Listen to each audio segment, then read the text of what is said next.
What's going on, everybody? This is Super Robot Ed, and we're going to talk about stuff that's not Transformers or could be related to Transformers, blah, blah, blah, whatever.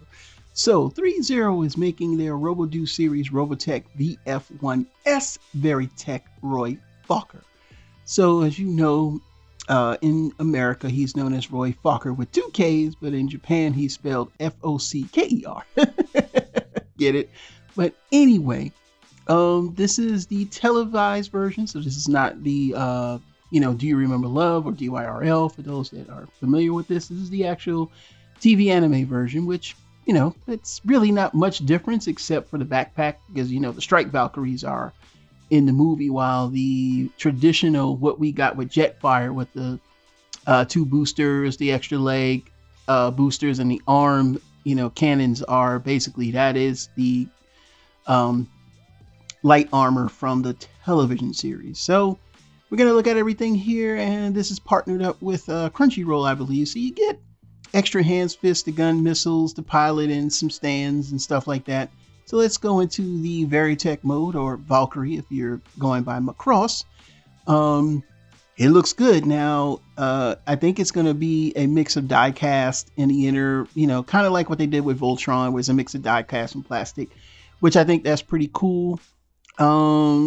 It is sold out on the pre-orders, but you can go to other places to get them. I have not bought one of these yet, but I'm thinking about buying one. I don't even know the price because I don't really know the price. But anyway, I'll put a link in the description. You can go from there. But the pictures look nice. The detailing is nice. There's very nice black edge lines. If I was doing like a Gundam or something like that, yeah, it's got everything you need. I think price-wise, this is pretty much economical compared to maybe like a High Metal R, which has been insanely going up in price as of late.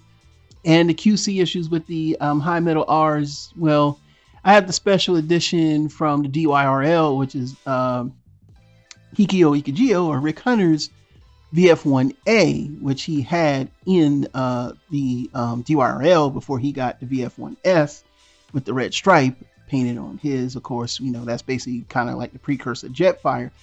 Mine had 2 left armor parts, and it's sad because I really wanted to like that thing, but anyway. So hopefully we'll get armor parts down the line, but in the meantime, the sculpt looks good. It kind of reminds me of is it Arcadia, or is it that other company that makes these things like that? Now, a lot of people might not like these because, Bandai traditionally is bought Takatu Toys, and they pretty much make all of the Valkyries and stuff like that. And I do have 2 Valkyries. I did review my YF29 Durandal Valkyrie, which is the Altil Satomi set, which is the second release with the full pack. It's got the better tolerances, the matte finish. But I also have a VF31E from Macross Delta, which I have not really discussed or reviewed yet. So I'm interested in these because the one thing about the Bandai ones is they are very intricate and almost scary to transform. Even the High Metal R makes you feel like you're going to break something. So I'm hoping that with the mix of metal and plastic, this might be a better fit. And I'm interested. I know there's the, I believe the VF1J is out already. That came out like last year or so, or this year. It's like no one's got reviews on it. So I'm going to go and do my own research on it. But I will say this. I'm a fan of Roy Fokker, so I guess I have to get this one. And of course, they're going by the US name Veritech Fighter. Okay, well, that's fine. It's a Valkyrie to me because I prefer Macross. Because, Macross F and Macross Delta and all that is really, even like Macross, Plus, you can't connect that to Robotech. But you can definitely connect it to Macross because Macross still has a long-running series in Japan.